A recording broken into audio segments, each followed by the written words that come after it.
Mais comment est-ce que cela se manifeste? Comment est-ce qu'on peut reconnaître cela?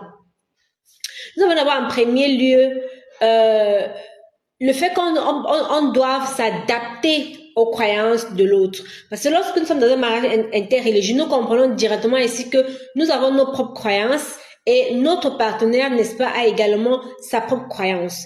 Et généralement, quand on va parler, quand on parle de mariage, on parle également d'épouser la culture de l'autre. On fait d'épouser la tradition, la religion de l'autre. Ça veut dire que si nous sommes mariés à je dis quoi, à supposer que je sois, je sais pas trop, je sois protestante et que mon époux soit catholique. Lorsque je me marie à lui, si sa famille également est entièrement catholique, j'épouse toute la famille catholique. Ça veut dire que à un moment, lorsqu'il y aura des événements, il va falloir que l'un de nous, parce que ça peut être dans l'un cas comme dans l'autre, que l'un de nous s'adapte, que l'un de nous, n'est-ce pas, adopte les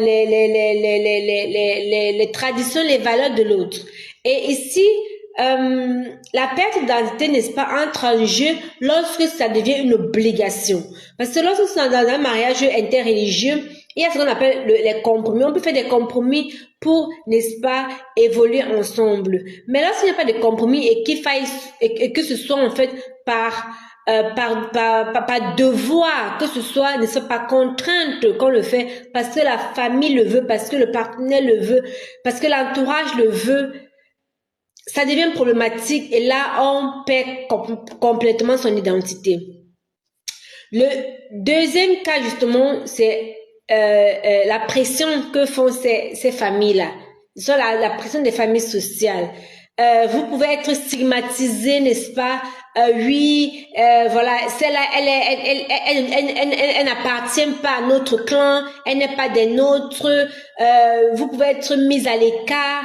Donc toute cette pression-là, tout ce stigma en fait qu'on a mis, qu'on vous a collé, peut vous influencer au point où vous ne savez même plus qui vous êtes, vous ne savez même plus à quoi est-ce que vous croyez, vous ne savez même plus à qui vous appartenez, parce qu'il faut le dire, pour nous Christ, pour nous enfants de Dieu, lorsque nous disons que nous suivons, ça veut dire que nous appartenons, n'est-ce pas, à la chrétienté, nous appartenons au christianisme. Donc c'est une famille en fait que nous avons également formée, que nous avons accepté, n'est-ce pas, de joindre. Mais lorsqu'on est tiraillé de tous les côtés, lorsqu'on a cette pression-là sur le dos, alors on perd complètement le nord. On ne sait même plus, comme je disais, dans quelle famille on ne connaît plus notre appartenance. Et là, ça fait que notre identité est également perdu. Le troisième point, c'est la négociation des valeurs et des traditions. Ici encore, lorsque nous sommes déjà majeurs, majeurs, nous appartenons déjà à des religions et nous venons, n'est-ce pas, à travers le lien du mariage, épouser notre religion. Même si nous perdons la religion à ce moment-là, c'est, je dis, c'est en quelque part parce que nous avons fait le pas pour cela, d'accord?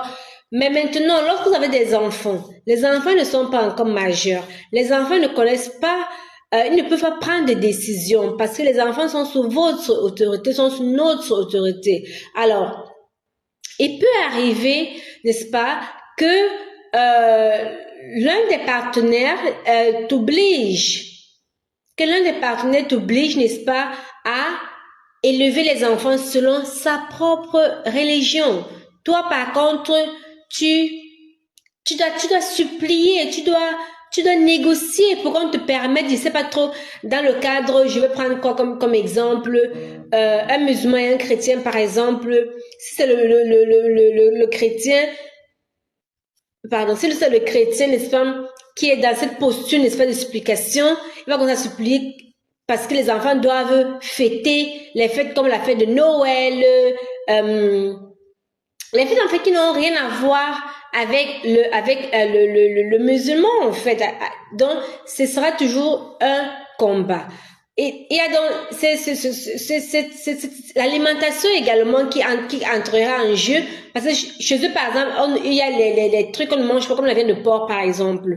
Elle ne se mange pas. Mais dans ta foi chrétienne, ta religion, toi, tu vas en consommer. Alors, ce sera un challenge. Qu'est-ce qu'il faut donner aux enfants? Qu'est-ce qu'il ne faut pas donner aux enfants? Quelle est l'éducation que les enfants vont recevoir? Et ainsi de suite, quoi. L'habillement même également va jouer un rôle. Donc, ce sera vraiment également un poids qui sera sur vous, qui sera, n'est-ce pas, qui va jouer à vous déconnecter carrément de votre identité. Le quatrième et dernier point que j'aimerais, n'est-ce pas, évoquer ici là, c'est celui de l'isolement. L'isolement, parce que dans ce cas de figure, en fait, lorsque vous n'appartenez nulle part, lorsque vous n'êtes nulle part, vous n'avez pas de soutien, peut-être même de votre famille. Votre famille va vous jeter du temps. Oui, tu allais épouser, je sais pas trop, un étranger. Et la famille également de l'époux, la famille de ton partenaire va te dire non, elle n'appartient pas à notre clan, elle n'appartient pas à notre famille parce qu'elle n'est pas complètement convertie et ainsi de suite. Vous retrouvez, n'est-ce pas, ni à droite ni à gauche, vous êtes seul, comme on dit, seul au monde. On vous isole. Donc ça, ce sont les points en fait qui vous permettent de comprendre en fait que voilà, vous avez perdu votre identité. Il y en a plusieurs, la liste n'est pas exhaustive, mais j'ai voulu mettre, n'est-ce pas, j'ai voulu laisser vous parler